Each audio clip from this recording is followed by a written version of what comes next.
ఇలా మీకు అర్థం కాదే ఉంది సార్. దీంట్లో మా ఊర్లే వెంకటయ్య అని ఉండే, ఆయన ఊర్లో ఏతులు వెంకటయ్య కూడా అందరూ ఆయన కథ ఉంది ఇలా అన్నారు. ఏం కథ అని అడిగినా, ఏ లేదయ్యా, ఓ రోజు పొద్దున్నే ఆయన భార్య సర్పంచ్ కాడికి వచ్చి కంప్లైంట్ చేసింది, మా వెంకటయ్య నన్ను కొట్టిండు, జర పిలిపించి మాట్లాడమని చెప్తే ఆయన పిలిపించిండు పెద్ద మనిషి.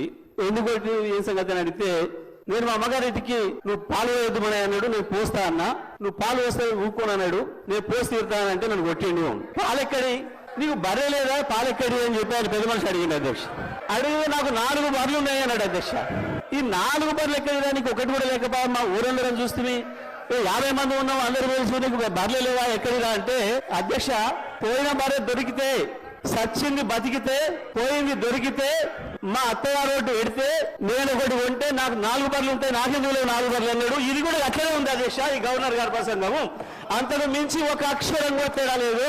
ఎక్కడ ఇచ్చిన అధ్యక్ష, రైతులకు రుణమాఫీ చేసినారు, రైతు భరోసా ఇచ్చినారు, 12,000 రూపాయలు నా ఈడిఎస్ కార్మికులకు ఇచ్చినారు, నా ఆటో కార్మిక సేవలకు ఇచ్చినారు, 2,500 రూపాయలు మా మహాలక్ష్మి అక్క చెల్లెలకు ఇచ్చినారు, రైతులకు బోనస్ ఇచ్చినారు, తోం బంగారం ఇచ్చినారు.